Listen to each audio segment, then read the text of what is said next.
Hello, everyone. I'm Dr. Angela Poca, and I'm very pleased to invite you to the live stream symposium or the general symposium if you're watching this after the live.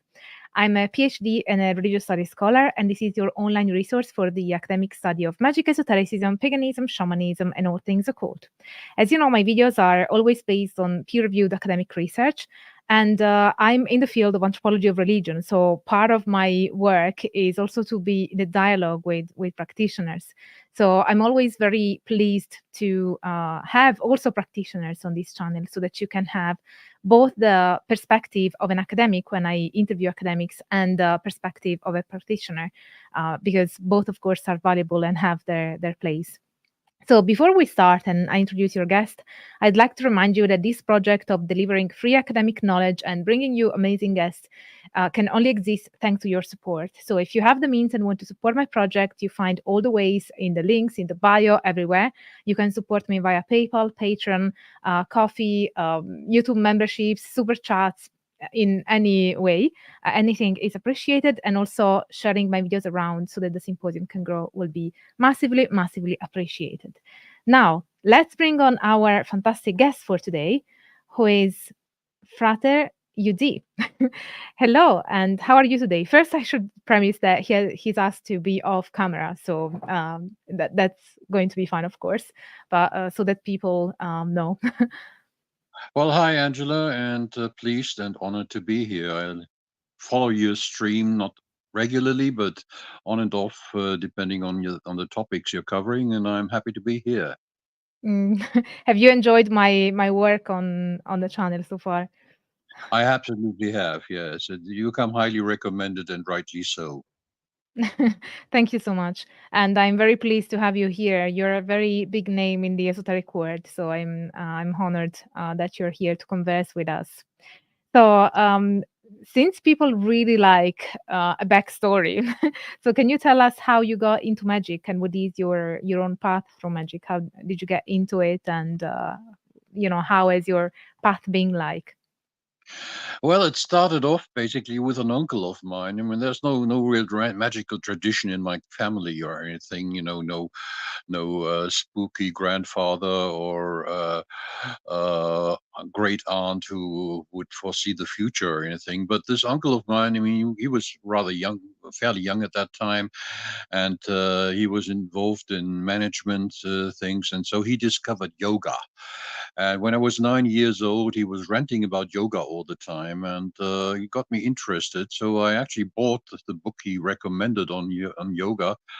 My father was in the German diplomatic service, and we were just being posted to Khartoum, Sudan, and we did this by ship. On a freighter, and so I had a lot of time on my hands, and I started digging into that book and started, doing some yoga exercises and very basic meditation, and that's essentially what set me off. I also got a book about also hypnosis and auto hypnosis, and started dabbling with that a bit, and from then on, it never really left me. I mean, yeah, there was the odd hiatus, or I mean, at 9 you don't really do this systematically, and so there would be a lot of times when I wouldn't address the issue. Also, it was a question of sourcing. But then later on, I discovered, good old charlatans like Lobsang Rampa and and got tried to get anything on the occult, on esoteric subjects available to get my hands on it, mainly books, and that's how I got started. Now, I was really interested in Eastern philosophy more than anything else. I wasn't really aware of a Western tradition of what they call Western esotericism these days. This only came later when I was in Germany, when I started with my studies at university. I was actually looking for a topic to for a dissertation to my doctorate, originally in English literature, and I discovered that people like Aleister Crowley and others had actually delved into occult subjects in fiction, and so that essentially became my excuse. I went to London, and at the Ford's bookshop, as it happened, they had just stocked up their Aleister Crowley library, and I basically bought the entire library they had available there. And I returned to Germany, and now I had a big excuse why I was going to really dig into occultism, and basically it started from there. Later on, I started got more interested in the Western tradition, got interested in people like Austin Osman Spare, Aleister Crowley I mentioned already, and others. Mainly it was the UK-based input, because the German tradition was quite different and not as easy to get hold of at the time. Until back in 1979, I was still officially studying at university, but for various reasons, two friends of mine, a couple and me, decided to set up an esoteric bookshop in Bonn, in Germany, where I was living at the time.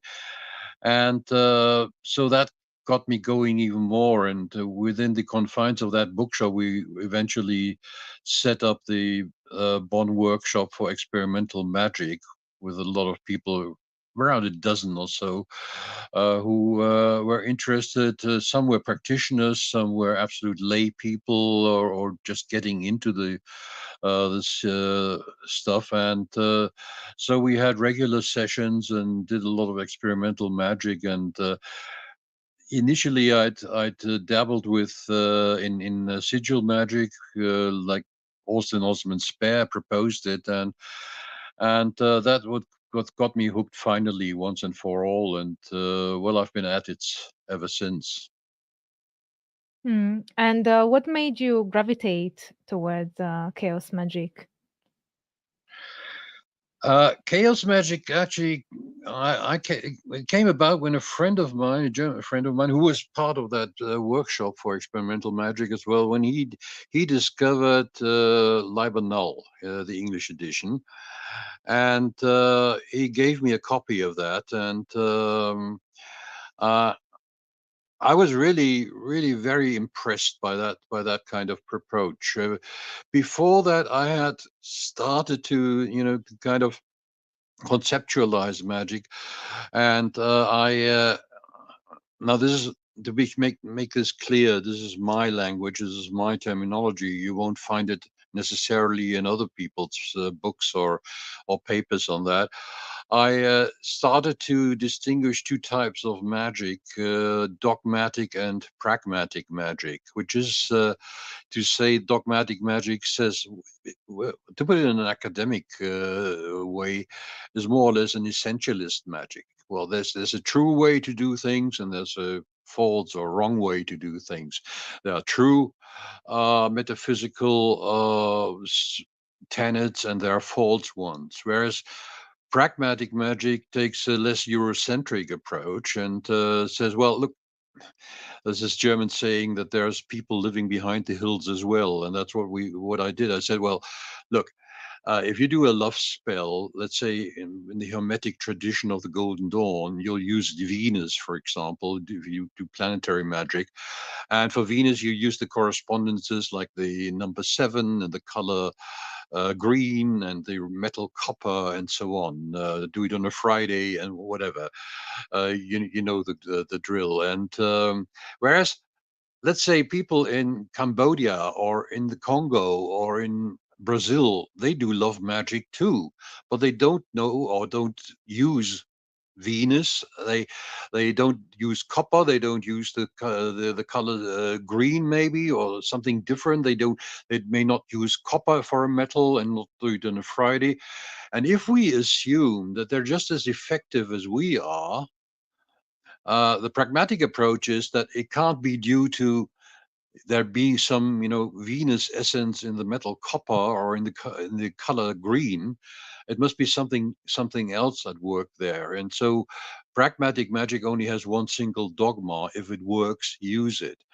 Now, when I discovered the approach of chaos magic as outlined in Liber Null, which was all I had at the time, all I had available, I thought, well, hey, this is exactly what I've been thinking and actually writing about all the time. This covers a lot of my initial thought. It was quite a different kind of approach and a different terminology and very original in its own way.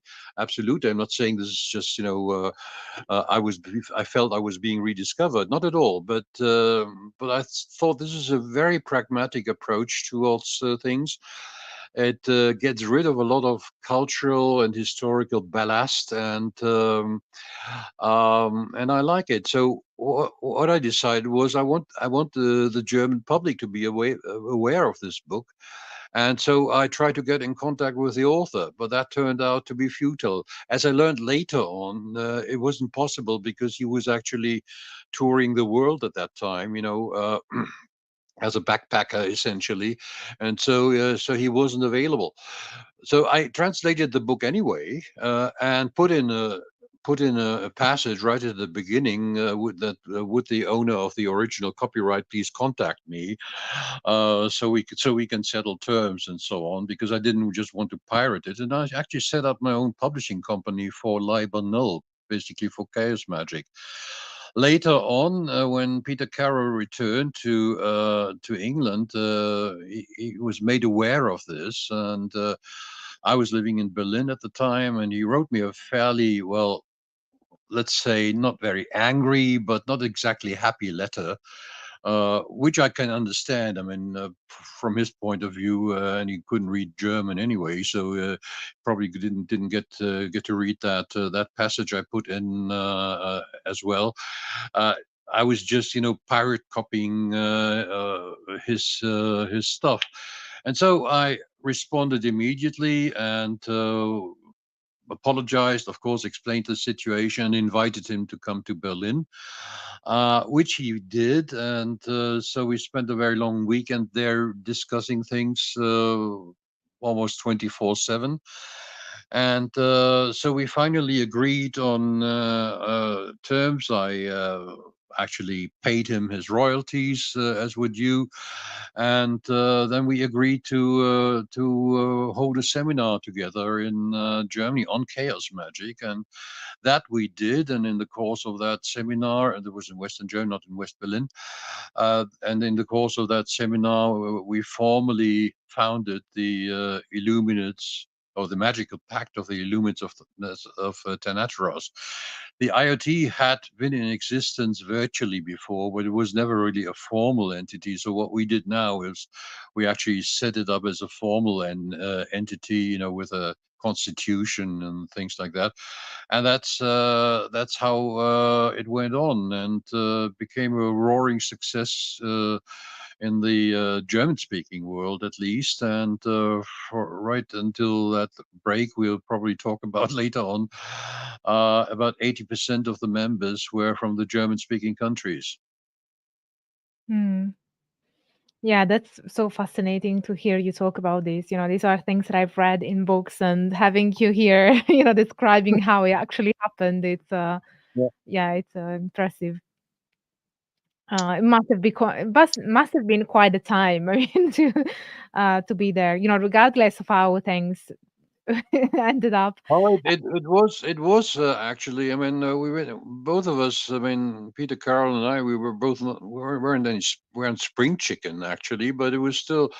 Yeah, we had quite a wild time, especially while it lasted, and there was a lot of fun. A lot of fun was had by all, as they say, and it really. Worked out fine for quite a while, and lots of people were really very much taken in by it, and I think it did actually change quite a lot of people's lives. This antinomian, approach to things. It wasn't not this kind of stuffy occultism you had, where you had all these hierarchies and invisible masters telling you what to do and especially what not to do. And I mean, chaos magic was born really out of the punk and post-punk culture in the UK, essentially. I mean, there are many other influences on it, of course, but and that was really reflected in the entire approach. So it was one big joke on the one hand. I mean, having lots of fun. But of course, there was this pragmatic element to it also. If it works, use it. I mean, so we would work, let's say, with comic strip kind of entities, and just pretend they were real, and do rituals around that, and if it worked, hey, great. And so we knew it wasn't really about digging into ancient Greek and Hebrew and Aramaic and Syriac and Babylonian lore and what have you, which was all fine. I mean, nobody was told not to do that, but a lot of it was really, what we did was tongue in cheek on the one hand, and very much results orientated on the other, and it panned out, and lots of people had a lot of fun with it. Yeah. And I mean, how, I mean, just out of curiosity, because you said you would also try with comic strips and see, let's try and work with this character and see if it works or not. But would you also work on finding a pattern? So say, for instance, there you would do magic using a certain character, and then another one, and then another one. And in some cases it would work, and in others it wouldn't work. So would you try to find a pattern of what made it work, as opposed to the Not instances when it didn't work? Well, I'd say some of us probably did, but if so, they didn't really document a lot about it. But we want to, you see, actually, I mean, yeah, you're absolutely right about detecting patterns. And that's part of Liber Null, and it's part of my early articles, which I then published in German, usually in Unicorn magazine, or later on when that came about in English in Chaos International. But basically, you see, we were actually raised on people who had told us there were patterns. You see, so we took a look at that. So we weren't really that interested in finding out whether there's a voodoo, let's say, Loa, which might equate to Thor in the Norse mythology, or to Ares with the Greeks or whatever. People who were interested in that sort of thing would obviously do it, but we were more interested in other kinds of patterns, like what kinds of trances. I mean, is magic about trance in the first place? And we said yes, it probably is, for to the best of our knowledge. So what kinds of trances are there, or what in chaos magic is called gnosis? And so we experimented with that kind of stuff, and but it was also highly syncretistic, in the sense that we would maybe use rock music during a ritual, addressing. Well, I'll give you one example. We didn't do a Saturn ritual. We did an entropy ritual, and so this was basically, you might say, a kind of applied patternizing, by saying, well, Saturn is also something which you might find, or in the concept of entropy. So so rather than let's say, if you want to hex someone, do a death spell or whatever evil thing you're up to on someone, yeah, you could use Saturn perhaps, or you could use the concept of entropy, making them stop living or whatever. And it's more than just about terminology. This is a very important point, because it actually, at that time, it was a big thing, big hype about paradigm shifts. And so that was what it was all about. It was really about shifting paradigms most of the time, rather than trying to find common denominators, let's say, within mythology or theogony or cosmologies or whatever. Yeah, I guess when I talked about patterns, I meant more patterns of efficacy, rather than patterns of relating, finding correspondences, like relating a specific deity to another, or to a color, or to a number. I was thinking Yeah. more about if you were experimenting, and I'm assuming one of your aims in your magic practice was for the magic to be effective.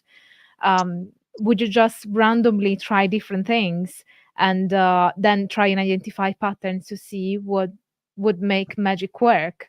I mean, what were the Well, essential yes, it's, components it's, so it's that it would essen- work?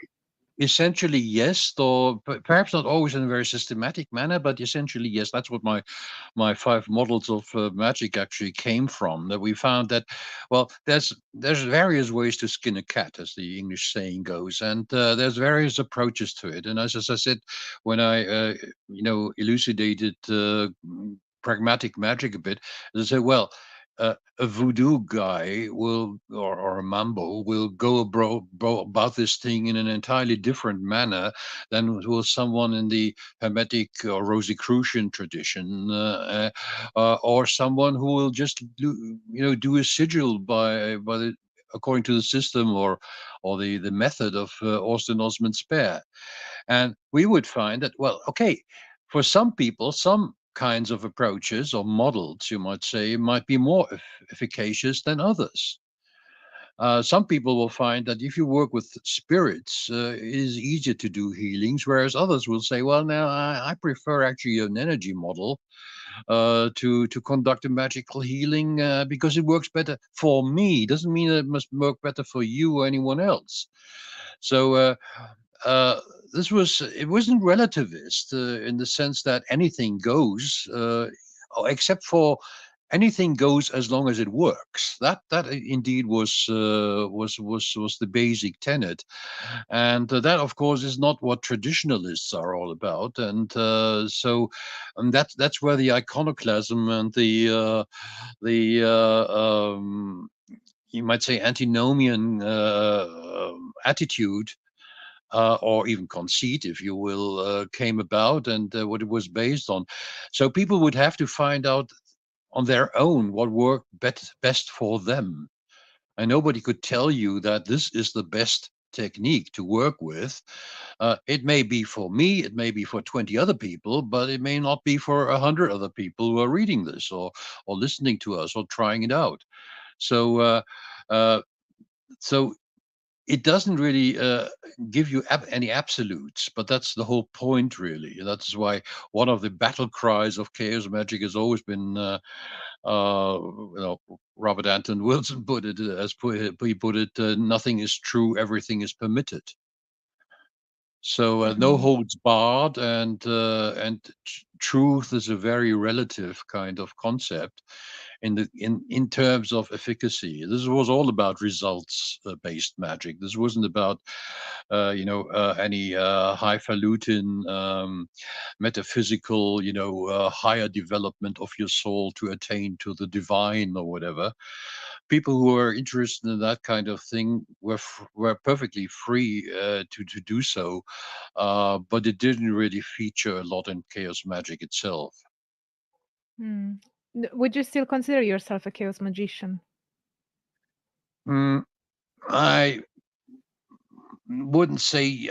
Let's put it this way: I do view chaos magic as a subset of pragmatic magic, which is not in hierarchization. I'm not saying pragmatic magic stands above it. It's just a more general term where chaos magic fits in neatly. And if you ask me whether I'm a pragmatic magician, yes, I am, and I still am. But on the other hand, I'm a bit loath to go for isms these days because, frankly, I've had too much of that. Been there, done that. No more need for that shit in my life. So whenever people come up, with the latest revelation that this is the way to go, and only this or anything else is just bullshit. All I can say is yawn and say, come off it, mate. I've been there. I mean, I know what you're talking about, and I know why you're talking about it in this way. But believe you me, there's more than that. I see. So would you elucidate a bit more on the 5 models of magic? Initially, this was an article I published, which I wrote in English and published in English in Chaos International. And basically, what it tries to do is to give you a rough outline of different approaches to magic. They are roughly, though not entirely, not precisely chronological to some extent, but that's not the point. This is not really about the history of magic in 5 easy models. This is more about 5 ways to address magic and come to terms with it and make it work for you.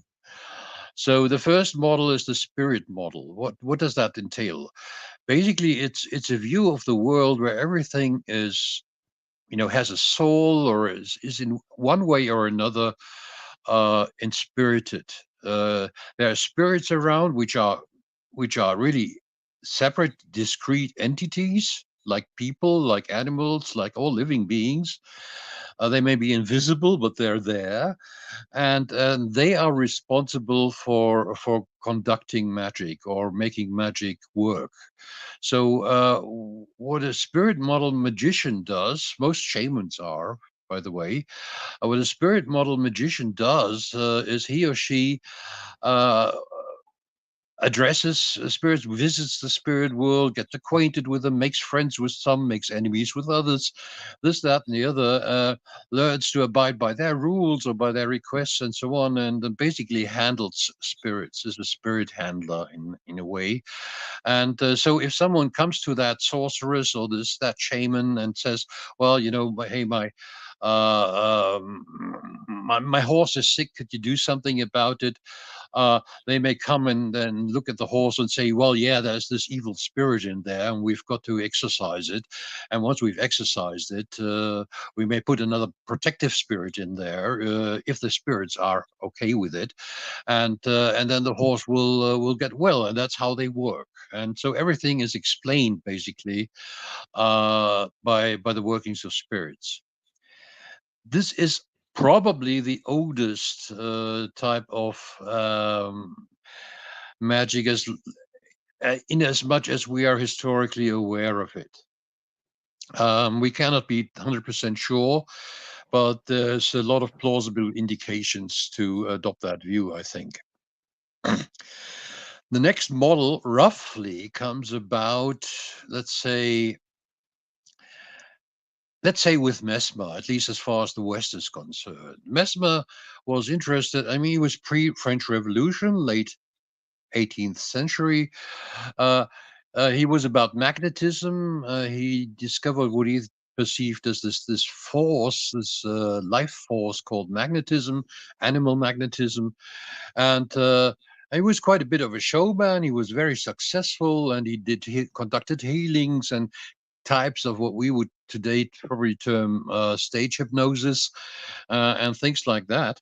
And from then on, it spilled over, and you find Reichenbach speaking about Ode. You will find Vril, Bulwer-Lytton uses Vril. Anthropology discovers Manas in the Polynesian context, and this, that, and the other. And so suddenly, and the energy model says, well, we don't need spirits. What things are about is actually a choreography of energies.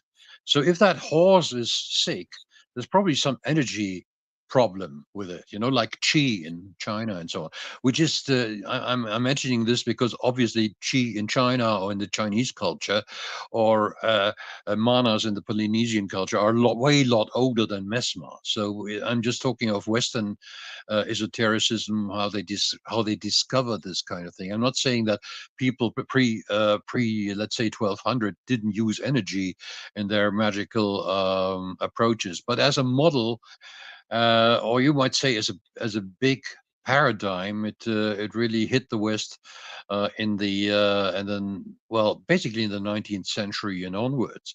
So that energy worker will maybe go to that sick horse, and treat it with anything. It could be acupuncture, it could be hand healing, or whatever, or what later on came to be famous, but that was way after World War II, as Reiki or whatever. So the point being that everything is really being explained as the workings of energy. So it's you have precursors in the humoral therapies, in alchemy, and so on and so forth. What I'm basically saying with my 5 models of magic, what I'm trying to do is really, it's not about, as I said, about the history of magic in a chronologically sound and historically proven manner. It's just a rough chronology, if anything. After that comes the psychological model. We did well in the 19th century. People like Freud and Breuer and some precursors too, and in a way even Mesmer did that to some extent. But and Freud was very much into the young Freud was very much into hypnosis. Let's not forget, and they discover psychology, or the psyche, you might say, what Freud terms the subconscious. His pupil or student C.G. Jung, Carl Jung, later on called it the unconscious.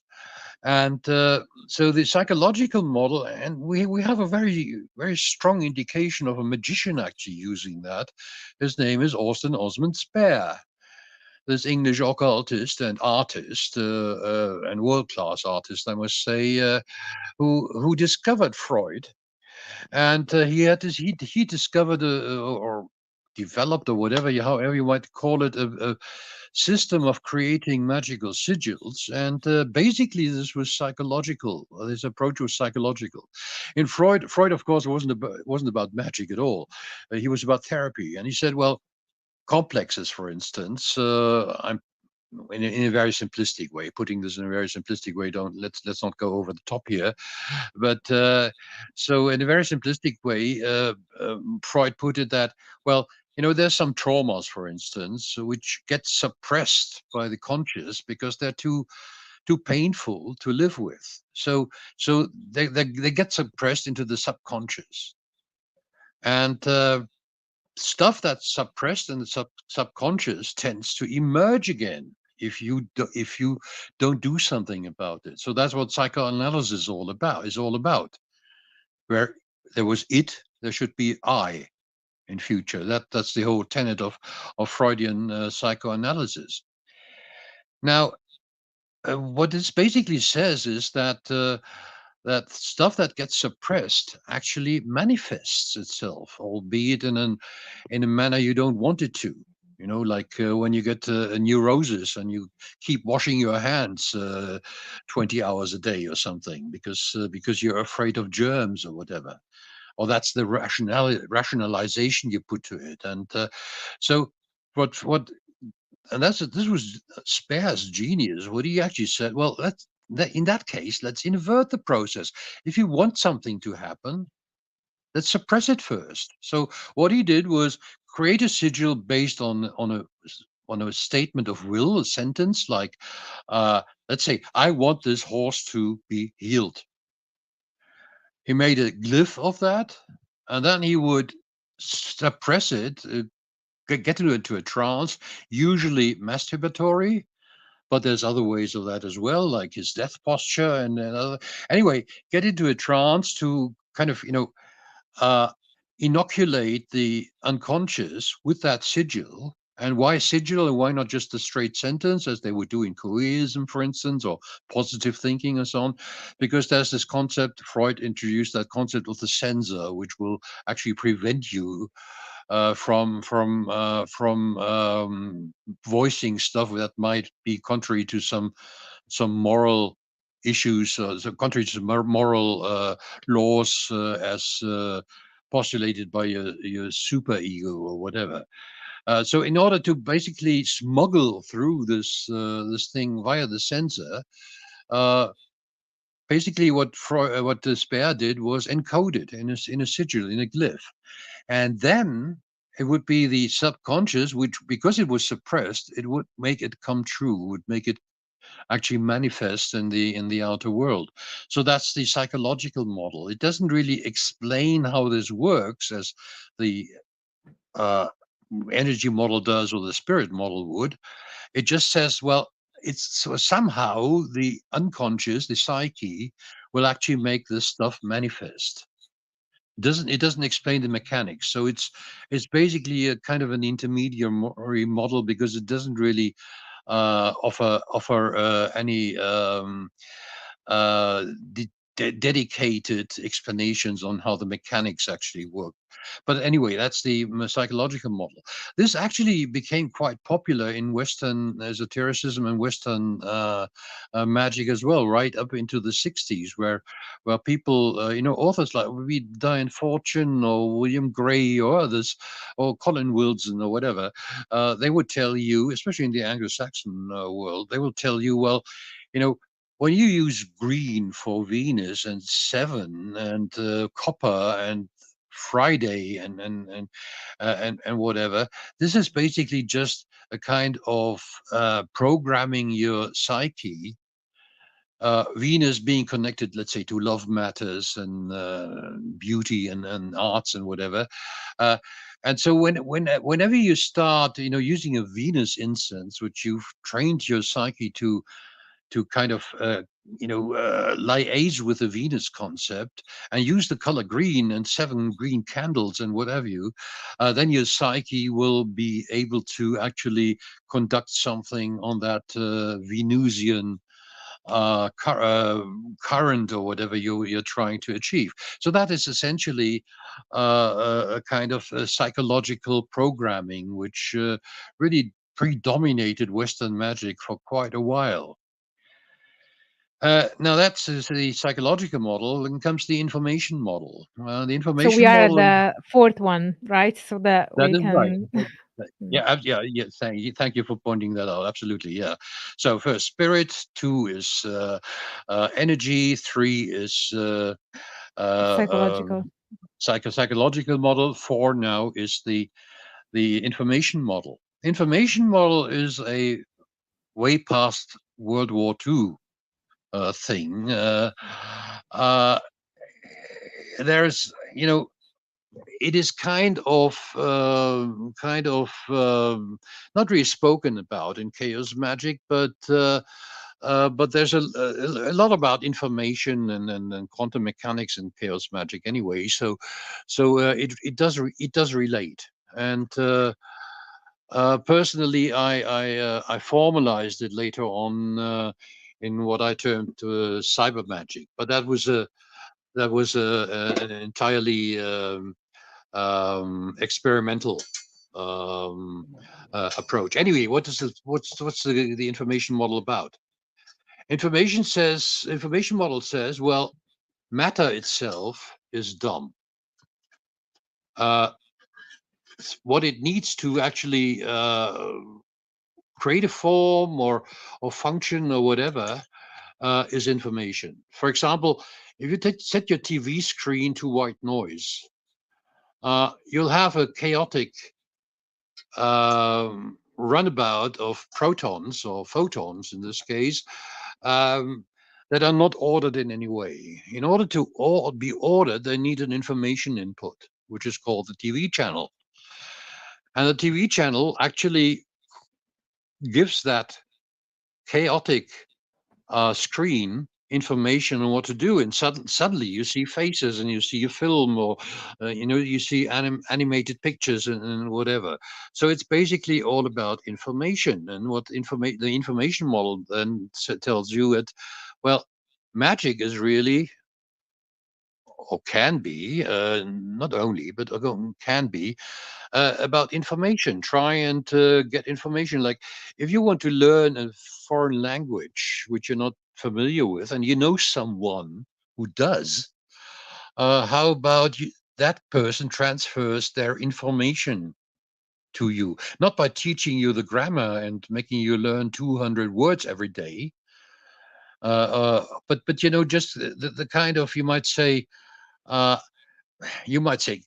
try to copy a neural network that is related to that specific language in that other person's brain. And so, as I said, it's a conceptual and very much experimental way, but there are let's say, magical approaches where you can actually use it with some effect. So that is the information model.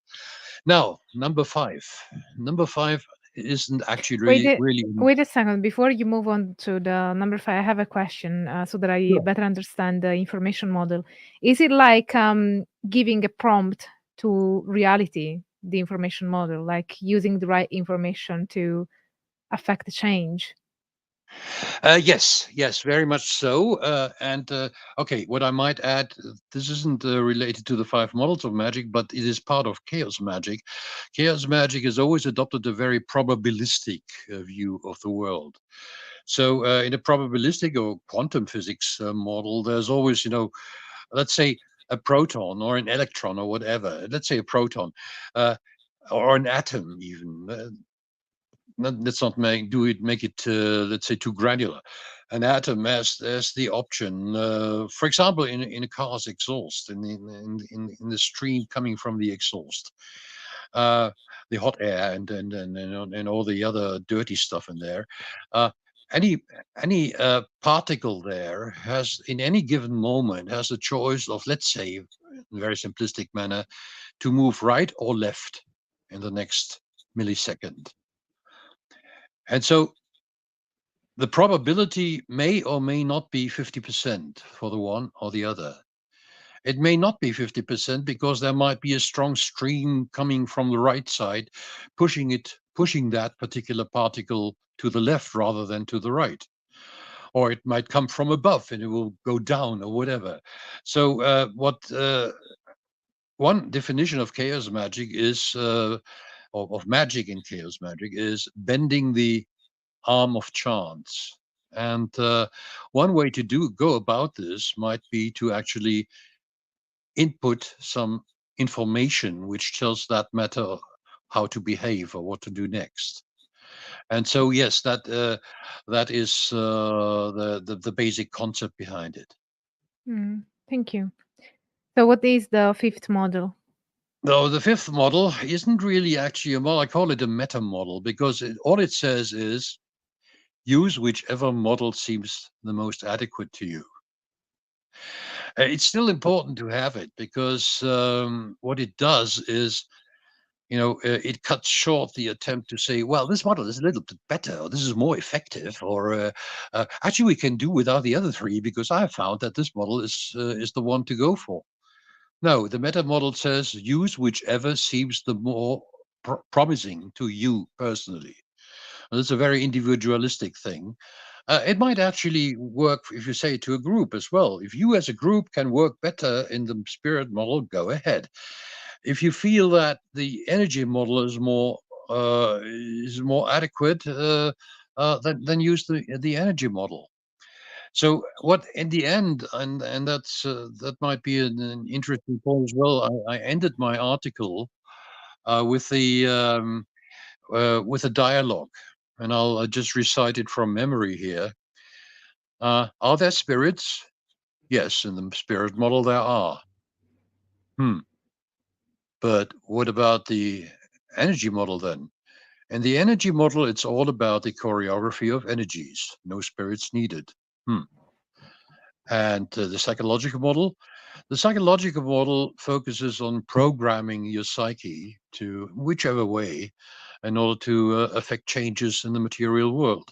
And the other spirits in the information model. In the information model, all you have is information clusters and structures. But are there spirits or not? In the spirit model, there are. Full stop. So this is basically, to actually avert the cognitive dissonance some people might have, especially like most people are always on the hunt for absolute truth. And what this essentially does, it's one of the critiques of eismagie, and what this essentially does is they want to stop asking questions. They want to be told that's the answer and that's it. And what this dialogue, in a more or less humorous manner, tries to convey is that hey, it never ends. You want to ask if they're really spirits in the spirit model? Absolutely. But what about this really? Well, yeah, it is real for the spirit model. And that's where it ends. So don't try and insert spirits into the information model. There's no need for spirits in the psychological model, and so on.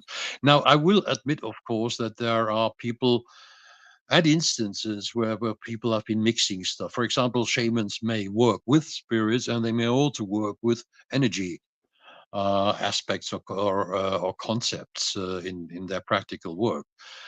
This happens, true. So, but what I was trying to do with that article, with that concept of the 5 models of magic, which, by the way, is my most plagiarized piece of them all. Lots and lots of people have copycatted that with or without giving credit. Never mind about that, but it seems to have made its mark in within chaos magic, at least. Is that again? There's many ways to skin the cat, and we are best advised, if we're interested in effective magic, and not trying to go for any essentialist absolute truth, as, for example, the traditionalists. I'm thinking in philosophical terms, ontologically, more specifically, which is, in case you're not familiar with philosophical terms, is the branch of philosophy that studies what is real, what is there. I was Yeah. thinking, so these models and this way of seeing magic, does it underlie a form of ontological nihilism? As in, by Yeah, nihilism, I mean that nothing exists, or nothing exists in absolute terms.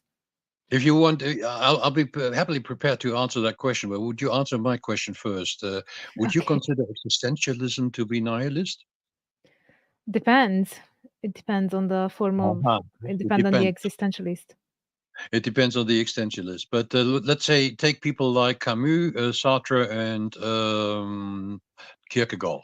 Would you say they are nihilists? I think that often nihilism is used in different ways. So, in the way that I'm trying to use it is more in ontological terms.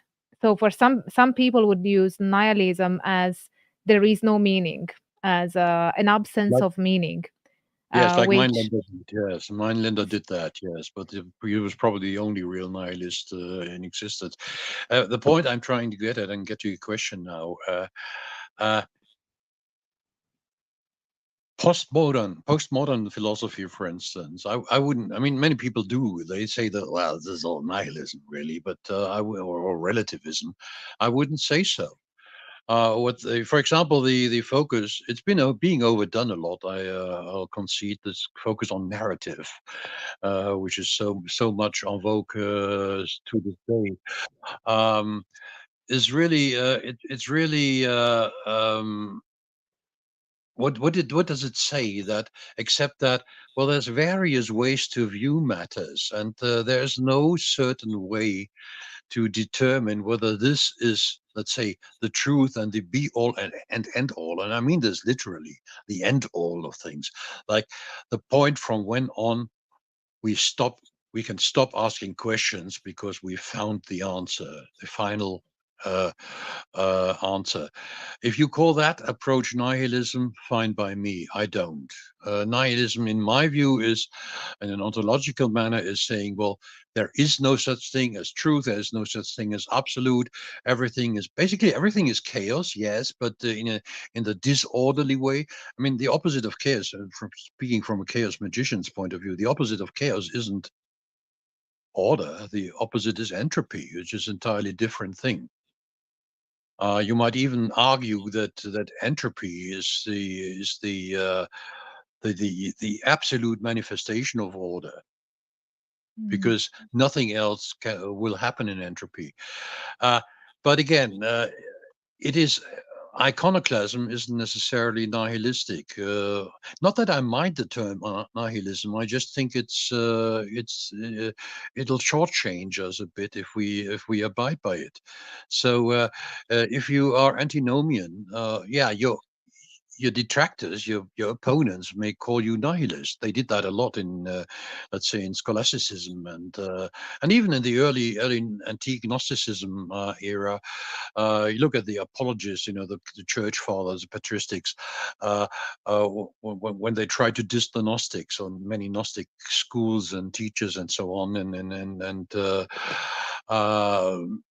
teachings, but apart from that, if you leave polemics aside, if you use nihilism in a real and in a serious manner, I mean, I would say we're probably not, as humans, we aren't even hardwired to conceive of real nihilism, because there's always something we conceive, even if it's the nothing. Yeah, I see that. Personally, I'm far more with Advaita on that, or Sankhya philosophy, saying, well, or even Gnostic philosophy. If you ask me what I personally believe, I'll say I'm an agnostic Gnostic. Now, this isn't just a play on words. I'm a Gnostic in the sense that I'm dead sure that there's more to the world than we all know about, or are being told about, or have been told about throughout the millennia. But I'm an agnostic in the sense that I do not believe that we are capable of ever grasping it all, that we won't ever find the ultimate answer, well, to life, the universe, and everything, be it 42 or whatever. We are not capable of doing that. So all we can do is basically muddle along and make it up as we go along. But I'm not convinced that materialism alone is the answer to it. But neither am I convinced that theism or polytheism or pantheism or whatever isms there are around, and there's plenty of them, that they constitute the final answers to things. I think things are far more complex than we can grasp. And so you're an ontological agnostic. If yes, ontology yes, is what it, yeah, it's yes, like if ontology is the branch that studies and investigates what is there, what is actually there beyond our perception and so on, you're kind of a ontological agnostic in that sense. I would say so, yes, in a way, and below that level, let's say on the mundane level, I'm with Dr. Sledge on that. I mean, really one of my favorite bloggers. When he says, "Well, he's more of a Marxist, dialectic materialist." Well, so am I. But that's that's quite another issue. Unlike Dr. Sledge, I'm really delving into practice, and I'm really a practitioner, and so I don't view all these things just from an ethic point of view, or from the academic kind of I won't be touched by that stuff kind of well, in inverted air commas objective kind of view. And so, yes, I'm fine with that, saying that ontologically, and I'm an ontological agnostic. Yeah, that's true. Yeah, and hi to Justin if he's watching this. He's a friend. Yeah, But I know. I saw your interview with him, and it's just really great. Yeah. So yeah, I'm pleased with this philosophical adventure, but I guess now we can move more into I don't know, the ice magic war. I found out that you haven't watched my video and my short impression of you and Peter Carroll. Maybe it's a good thing. Unfortunately, Actually. not. Something I'm going to look up right next after this. Yes. So, what do you want to know? Oh, I want to know your perspective on it. What's the ice magic war and what happened from your point Well, of view? what happened was that okay, I'll go back about 1 year before it all well, as they say, the shit hit the fan. I met someone who was a German martial artist who was able to display a lot of martial arts effects, which up to then I had only been aware of from, well, more or less Chinese and maybe some Korean and Japanese legends. I'm not a martial art expert, but I'm not quite unfamiliar with it either. And not only that, he also had a very, very great amount of things to say in terms of philosophy and ontology and this, that, and the other. And so, well, long story short, he became my teacher. And now I had a bit of an issue with how to, because I was a teacher myself. I mean, I did seminars and ran workshops and wrote books and stuff, and so I and this stuff which I was confronted in this manner was so alien to anything else, nothing in tradition which ever related to it. And so I said, well, this child needs a name, if only to, to disavow it in public, or to say, well, that's what I'm doing, but I can't talk about it or something. But just it needs a name. So he and I agreed on using the term eismagie. Eyes, why? This is not about fire and ice, as a lot of people tend to think. No, this is about combustion. The only way you can measure temperature is heat. You cannot measure cold physically. It's impossible. And so the ice I'm talking about is actually something that doesn't really exist. It's not about frozen water, right? As opposed to flaming fire or anything. This is and in eismagie, the definition of magic is quite different from what you maybe used to from Western traditions. It's saying magic is doing the impossible. Now, of course, that's impossible in itself. Otherwise, it wouldn't be the impossible, from which you can infer that magic is impossible. But that doesn't mean that you have to give up on attempting to master it. Anyway, I was very much impressed by that whole experience. It actually changed my life, and at that time, I was still head of the IoT, the Magical Pact of the IoT for Germany, Switzerland, and Austria. And I actually, independent of that, I had actually announced that I was going to step down from that post in a year's time, and that I would recommend that both Austria and Switzerland would become their own independent national sections. Up until then, they were what we called tongue-in-cheek satraps of the German section. And this was all public knowledge and so on. Then again, shortly after that, I had this experience with my teacher. And what I did was I started to inform people about this. And why? Because I mean, within the pact, within the IoT, because hey, they were my magical buddies. They were my peers. They were people who would listen to me, who were interested in what I was doing. I was interested in what they were doing, and so we spoke about it.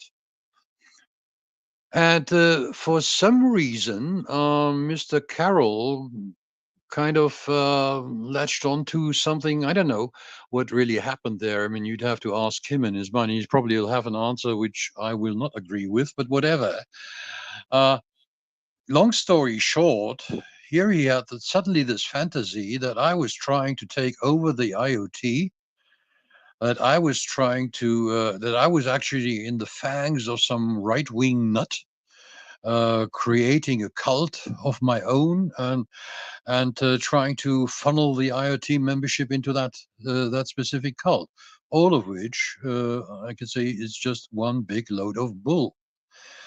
I have some. Yeah, let's avoid foul language because YouTube is shy. Just Yeah. Okay. Sorry, but all right. So I'll say it was rubbish, and in any case, objectively, it was not true. And actually, a year after, when we met again, we had these yearly meetings of the pact, usually in an Austrian castle here or there.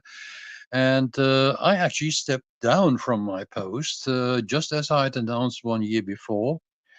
and the Austrian and Swiss sections were became independent. The national bodies within the IoT with their own heads and everything, and well, for some reason, Mr. Carroll, it became an obsession for him, and he tried to excommunicate me and some of my what he called followers. He couldn't even name them by name. I mean, how do you excommunicate people whose names you don't even know? And actually, by the statutes of the IoT, he was in no position to do so.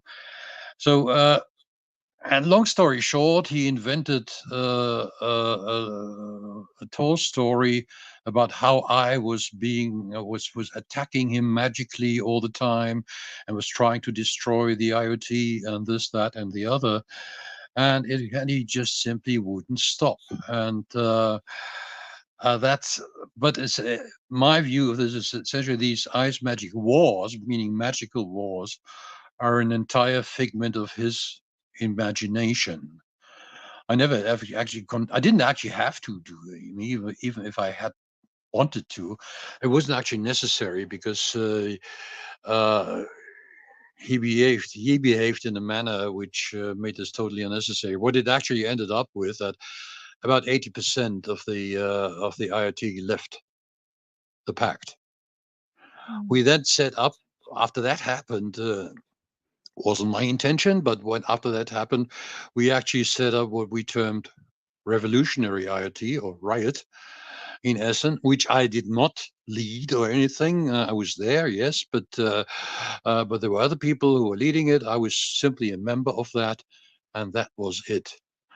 And that is something that Mr. Carroll to this day is trying to tout as his big victory over the forces of right-wing evil. He became all nationalistic about it, like saying, knowing my Germans, I read Clausewitz, so I knew how to go about these things and stuff, which is, by today's standards, positively racist. And that's a big word I'm not taking back. I'm sorry. But that's how it went. And again, it's I have a lot of suspicions why this came about. I mean, because I knew about his personal situation, but I'm not going into that because whatever happened, I still respect his privacy in these terms. I understand that. It's a bit sad that you ended up parting ways because of your history, but I guess it's, it happens to all of us that we share something important and then we part ways with people. Well, it wouldn't be the first magical order to be hit by a schism, would it? And I was also a member, been a long time member, still a member of the Fraternitas Saturni, and I actually took a leave of absence within the Fraternitas Saturni for a while, a couple of years, all agreed upon and so on by the Grand Master and whatever, because I wanted to prevent the same thing happening within the FS, which had happened in the IoT. I mean, what had I actually done? Actually, there was only one single question I had really posed within the IoT. The question, does it work? And what do you define by it working? Is 99% success rate equal to working? Is a 1% success rate? And for me, 99%, sorry, it's still a failure. And if you adopt For that you, kind of 99% is still failure. yes. Why is that? Because magic is either about power, the power to do, or it isn't. So if it fails, it's not magic.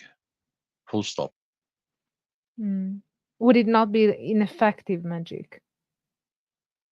I don't see a point in calling it ineffective. If gravity didn't work occasionally, would you call it ineffective gravity? Well, maybe you could, but I don't see the point in that. Not with a term like magic. That's why I say it's more important. It's more precise to say magic is doing the impossible. Hey, but that's not possible. Yeah, true. But is that a reason for you to give up on it? It isn't for me, anyway. And that's not And the same as it's not the same as saying, well, 500 years ago people thought we could never fly, and now we can. And I say, no, we still can't. We use airplanes or rockets or whatever. Yeah, true, but we can't fly. Hey, so what about teleportation? All we got was astral travels. And to me, that is not. It goes much further than that, very much more granular. But this is not our topic tonight, and so I'll just leave it at that. Anyway, but the point being, that's why I mentioned it. If you ask that kind of question, you're not liable to make a lot of friends, because what's people the will feel. question? The question is, does it really work? Because I mean, 100%. Because if it's not, then it doesn't work, and people don't take too kindly, because they feel that I'm telling them what they're doing is bullshit, which is not the case, which is not what I'm saying. All I'm saying is that well, you might want to review your standards. Mm. And what makes magic effective? As in, how can a practitioner who wants to operate magic ensure that it is magic, which to you it equates to being effective? Well, there's only one way to go about this: do it and see if it works. Or if it does, then it probably is. The point Mm. being that at the end of the day, why are you concerned with this? And hey, I know where you're coming from. Hey, this informed my about 80% of my life as well. Does it work, or am I just fooling myself? Is it coincidence, or what Carl Jung calls synchronicity? I mean, synchronicity just describes stuff; it doesn't explain anything. But yeah, that's what our Bonn workshop was all about. Hey, does is this magic or is it not? And but why are we asking this question in the first place? Why? Yeah, again, because we want an absolute model. We want to say, yeah, that's magic. And now we can stop. Our efforts are done with, and we'll reap the rewards. We're basically magical pensioners now. Have you identified any foundational elements for a magic working to be effective? I know that you're Uh, about experimentation and that everybody should experiment and see what it works for them. But in your personal experience, are there certain foundational elements that need to be in place so that the magic is effective? well, within a relativistic paradigm, this is a conventional paradigm. And what would I mean by that? I mean that which says, for example, 51% is better than 50%. And if it works 51% of the time, and accepted science tells you it should never work at all, so that's a hell of a lot more than science will tell you. If that's the relativistic paradigm, I'd say, well, for many people, I have found that, for example, sigil magic, as proposed by Austin Spare, which I've written a book about myself, seems to work best, at least initially. It is what hooked me onto magic, because the effects were really quite spectacular. And again, from this relativistic point of view, I'm saying that because for me too, from a certain point onwards, sigil magic would sometimes work and sometimes it wouldn't. So I can't say it actually works by my present day standards. But at that time, and then I'm not asking people to adopt my standards on it. I'm just telling them what mine are. Yes, sigil magic is a very good, in my experience at least, with hundreds of people who visited my seminars and so on, is a very good intro into practical applied magic. What I'm talking about here is strictly results magic. I'm not talking about the metaphysical stuff I mentioned before, where it's about developing your soul and becoming divine and Theurgic what. magic. Yeah, theurgic. Well, theurgic magic, you might define it in this and that way. You might also define theurgic magic as forcing the gods to do something in your Mm. favor. That would not be the same thing, but yes, in the spiritual sense, or What I would say, this is actually religion, and it's not magic proper. What I'm talking about is results-based magic, which basically wants to affect changes in the world which are not possible to effect by other means, apparently. And so if you switch on a light, by turning the switch on the wall, that's not magic, even though by Aleister Crowley's definition, it would be. Uh, you know, uh, causing change in effect by Yeah, you by the act of by the affecting act of change will. in Yeah, right. accordance with, yeah, Exactly, will. exactly. Because, but anyway, other people will say, yeah, by using altered states of consciousness and so on. Uh, no, but anyway, this said, there are different characters' temperaments. I mean, some people just love rituals, for instance. They love. I did for quite a while. Maybe that was my originally Catholic upbringing. I don't know, but I was quite happy with rituals and incense and chanting and noise, and this, that, and the other. Um, Others don't. They're more of a minimalist bent, and they might adopt what you might say is a neo-shamanist or a Western shamanism kind of approach to matters, or stick strictly to the energy model and work with Reiki or with Kueism and by positive thinking, new thought, and that kind of stuff, which Donald Trump seems to be into, according to Gary Lachman. Anyway, uh, so there's various approaches, and what I try in my high magic books is actually to offer you access to various approaches towards magic, because there's no one size fits all. And of course, this is based on this relativistic paradigm that, uh, well, if science tells you it should be 0% efficacious, and you find it's 1% efficacious, sot science. Uh, I'd still go by that. I'd just say, hey, don't be that humble and go further. But that is my way of going about things, and I'm not saying that others should follow. Mm, I see. So people really should start with Sigil magic in a way. At least for most people, there's a few. I've experienced that as well. There's a few people who tried and tried to do magic, and just it wouldn't pan out for them. Too bad. So go for something else instead. Mm. And what is ice magic?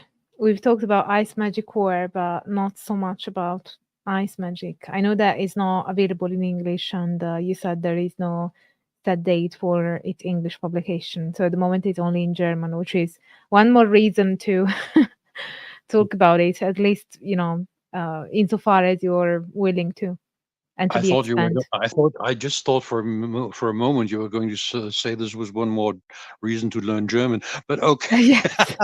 Well, fair enough. Yes, there is definitely one more reason to learn German. So people, you But have a I would say don't. Why? Because in okay, this is maybe a subjective way of putting it, but I really had to reinvent the entire German language to write that book. Why did I write it in the first place? For a simple reason. When that break in the IoT came about, there were lots and lots of people who were very, very disappointed in what was happening.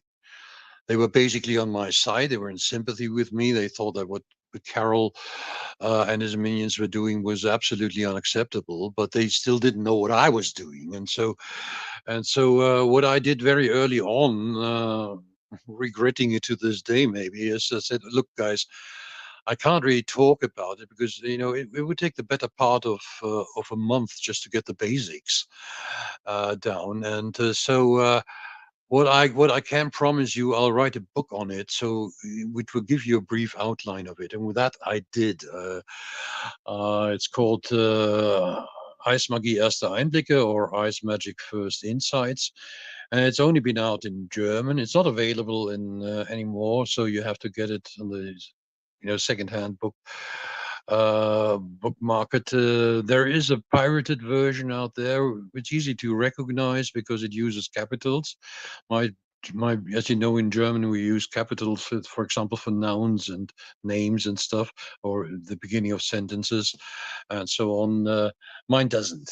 My version doesn't. It's all in lowercase for a reason. But anyway, and I do have a contract with Thion Publishers to publish a bilingual English and German and English version in with them someday, but there's no date set, because, as I said, reinventing the German language for that makes it all the more difficult to translate that stuff into English, unless you want to use every other term and then have 15 footnotes to it, which basically renders it unreadable for most people.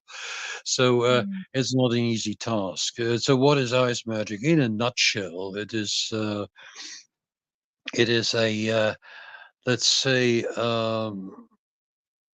minimalist approach to magic, drilling down to the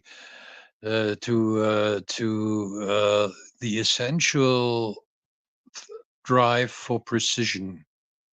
So when it said, for example, when you say I don't know what magic is, and somebody else says, well, magic is about changing the world in alignment with your will by, let's say, altered states of consciousness, and I'd say you are the precise speaker and that other person isn't, because that other person doesn't know what they're talking about, whereas you are admitting that you don't know what magic is, and that is precise.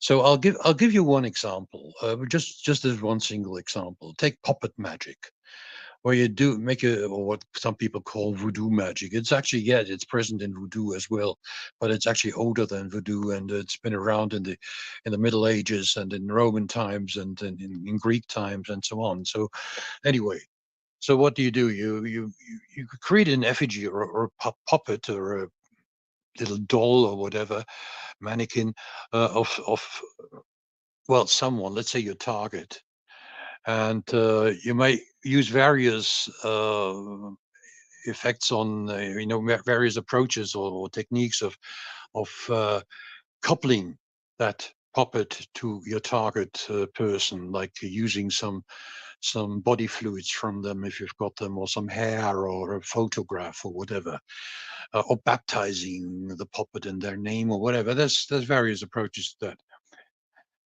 And then you proceed to stick a pin into that puppet. Why? Because you know about acupuncture and you want to do a remote acupuncture to help them get well from some ailment they have. Now, I know most people didn't expect that. They'll think, oh, this is all about death spells. No, it isn't. It can be, yes, but it isn't.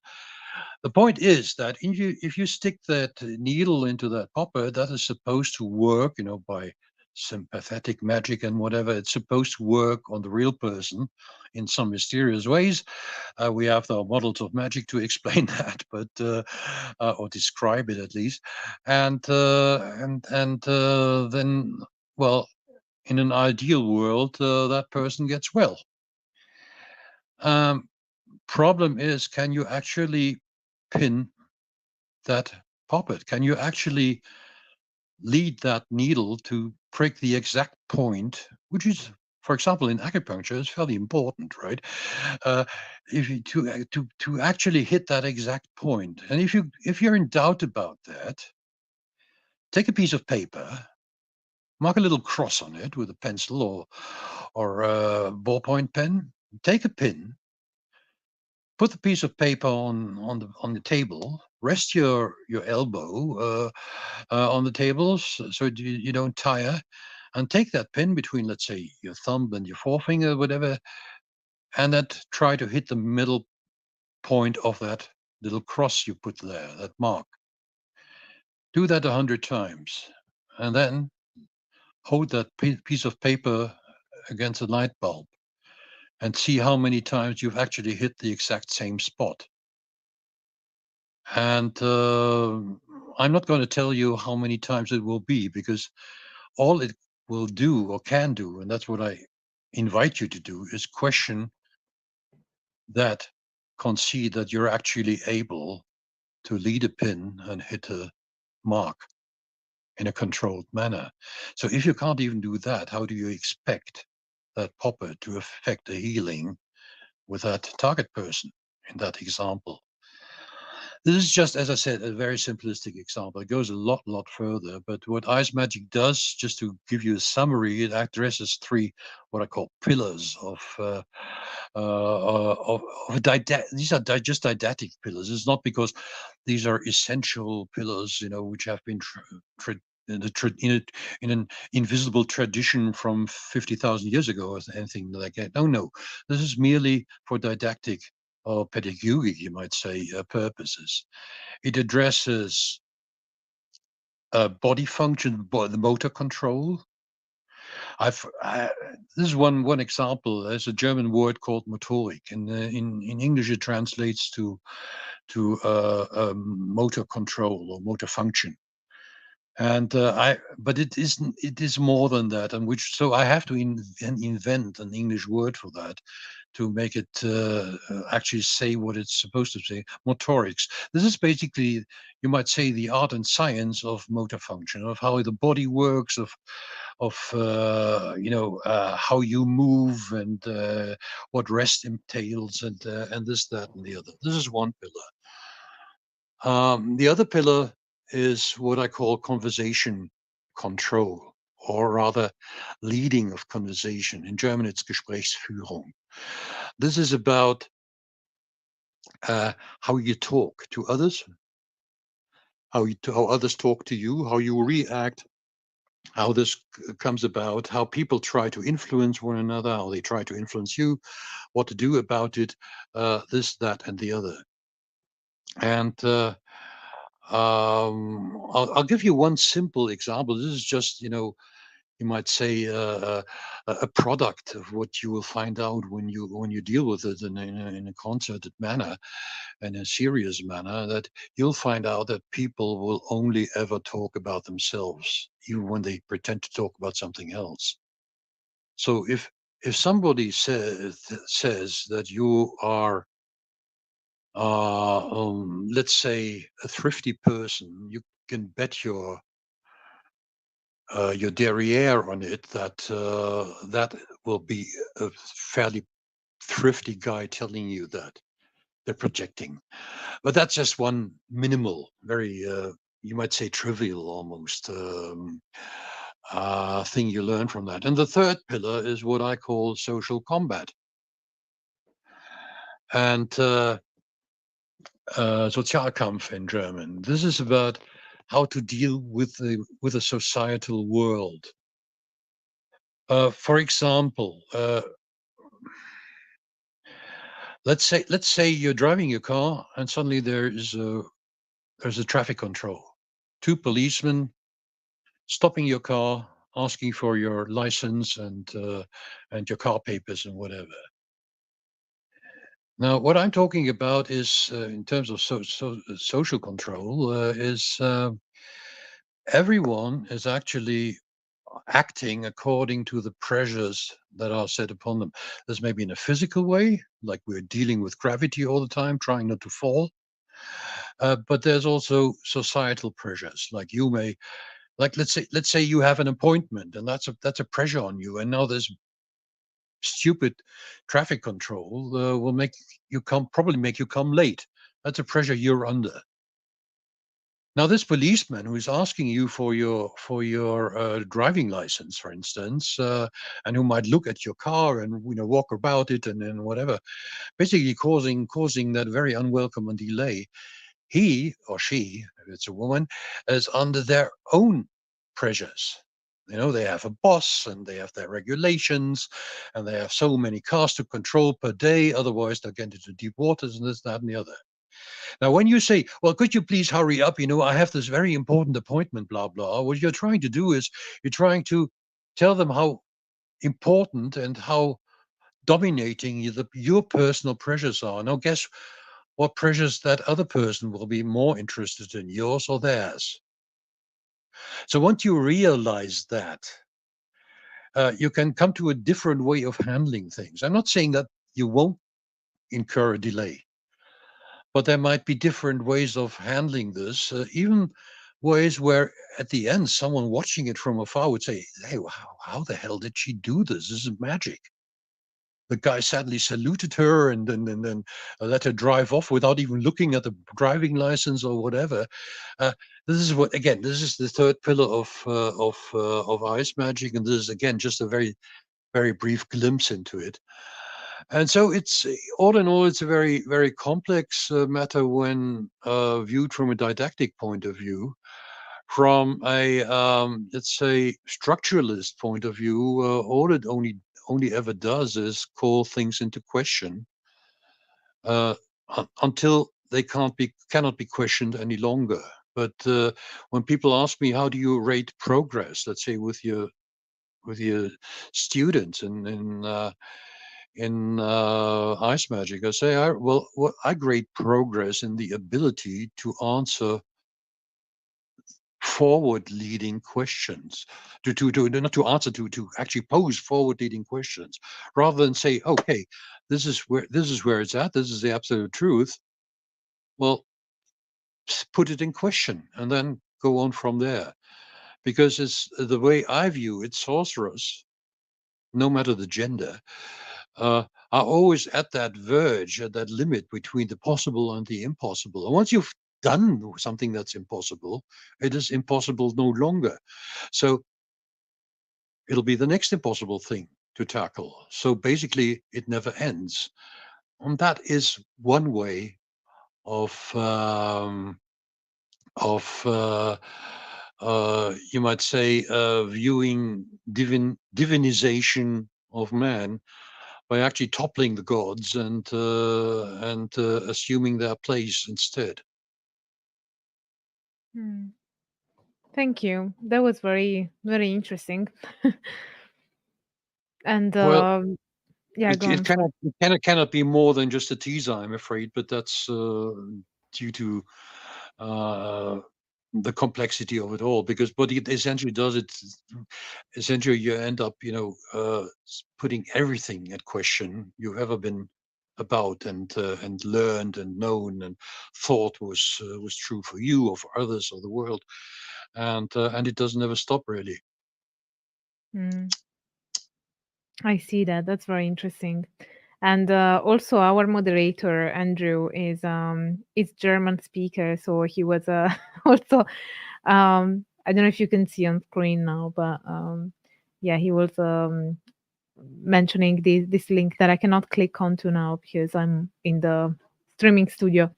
But yeah, it's interesting. I hope that what I've just seen right now, he seems to be linking to the pirated version of my book. Thank you very much for that. Sorry about that. Well, at least you checked, and now people know. I'm sorry, but I can't condone this. I'm a professional author. I mean, this is my way of earning a living, and I am not about piracy. Sorry. No, that's fine. I mean, he likely didn't know, but it's good to now people know. So so basically, the only version that is available is the pirated one at the moment. Well, I'm not calling it available. If you say that somebody stolen something from you and it's available on the market, well, that's your way of putting it. It wouldn't be mine. Yeah, you're right. I'm sorry. It is stolen property. Let's put it squarely. That is what it's about. And I'm very much for copyrights. So yeah, I agree. That is. But okay. That's very important. And I'm certainly not condoning it or supporting that in any way. I understand that. Actually, I've actually outlined how to detect the pirated version, and actually, yeah, in the link you put it, there's capitalization, so I don't even have to click it to know about it. So there we are. Unless he just capitalized it because it's a habit, but the book is not capitalized on Google Books. I don't know. I can't click on it at the moment. I'm just guessing. I'm just taking a guess that maybe the link hints at the version that doesn't have the capitalization of the title. Maybe it's just what he put there because he's used to It capitalizing. shouldn't be, because I didn't give Google Books any permission to do that either. Oh, So, okay. yeah, what the hell? Okay. Okay. So it's fine. We can move on. So let's look at some super chats before we wrap up. Thank you, Vocatus, for your support, and same to Mark. And Max has a question on how long did you study with Helmut Bertel, and what influence did he have on eismagie? I'm not familiar with this person. Well, that is the name of my teacher, but I mentioned. Couldn't really put that in specific dates. I mean, we met on Warren speaking terms for the better part of 2 years approximately, but after initially meeting with him, I visited him a few times, and then he called it off, told me that was it, and which was basically a test. He admitted to it later on. So for about a year and a half, I kept phoning him, telling him where I was, asking him to return my call, or if he felt like it. And I never heard of anything from him during that time, until one day he did, and from then on, you might say, formal studies began. And as I've pointed out, we agreed on my using the term eismagie, on the understanding that this was my term, that this was not what he was doing. But on the other hand, without his input, eismagie would never have come about. So that's the second part of the question. So I'm not saying that Helmut Bartel is doing or ever did eismagie, but it is, you might say, the essence of what I drew out of that period when he was my teacher. And I actually put that in my prologue to the book, that that this is my doing. Any faults in that are mine and not his. And it was not, this book wasn't even sanctioned by him or anything. So that's for it. Basically, that answers the question, I guess. Yeah, it definitely does. And Hank here, I think, is referring to when you said that if magic is not effective 100% of times, it's not magic. And he asks, if my computer doesn't power on 1 out of 100 times because of a burnout, does it mean my computer doesn't work at all? Well, your computer isn't magic, is it? So that is more or less irrelevant to that. But you're making an interesting point in one respect, because what we say, when we say, well, 51% success is better than 50 or not 49 or 0, we are actually doing nothing but adopting the usual, you might say, technicist, or even scientific paradigm. And if magic is about doing the impossible, and I'm not going to explain now at length why I think that, because that would take us another day or two or three, then these paradigms simply can't apply. Just like saying, well, we can't fly. All we have to do is, board an airplane. Well, the airplane can fly for a while, and we can sit in that airplane for a while. True, but we ourselves cannot do it. It's impossible for us, at least in our present state. We might one day perhaps develop cyborgs who are able to do that, attach a jetpack to our biological mass and this stuff and the other. Well, that's another thing, and it still doesn't mean that we can't fly.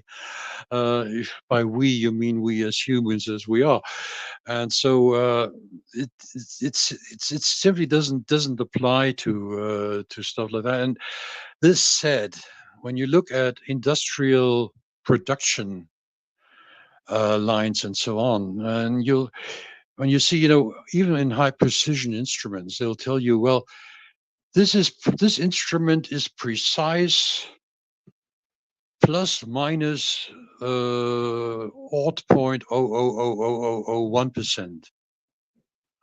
So it is not precise, right? Because otherwise you wouldn't have that margin. And that basically says it all, in my view. Or it has degree of precision.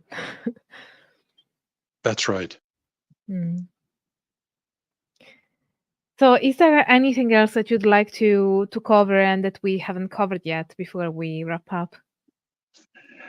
Well, I think if you don't have any further questions or remarks or whatever, I'm fine to call it a day. Okay, so where can people find you, if there's any place where they can find you, or would you just direct them to your books? Well, yes, I would do that, obviously, but yeah, it's a question that I normally ask my guests, because most of my guests tend to have like social media platforms or I don't know, websites or things that they want to promote in a way, but maybe you're not the right person to. Let's put it this way: the only social media platform I'm actually currently on a regular basis is Facebook. So if you look for Ralph Tegtmeier, you should get me under that name there. And but I don't maintain any, at least nothing related to esotericism or magic or whatever. I don't maintain any websites or YouTube channels or anything like that. Okay, so that's fine.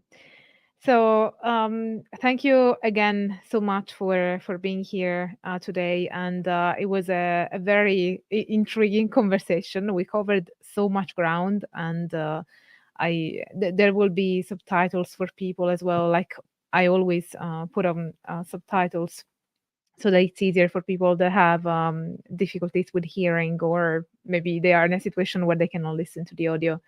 And same for chapters, especially for long videos. I think it's useful to have chapters in videos so that people know, or they can skip to where they're interested in, listening to.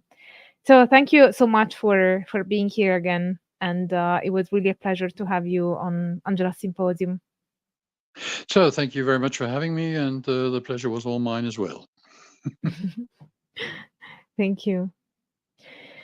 So we have reached the end of this interview. I hope that you enjoyed it as much as I did. And if you liked it, don't forget to smash the like button, subscribe to the channel if you haven't already, activate the notification bell so that you will always be notified when I upload a new video, or I'm live, or I do whatever on YouTube. And I hope that you also share this video with your friends or any of my videos so that the symposium can grow. And thank you all so much for being here. I hope that you all stay tuned for all the academic fun. Bye for now.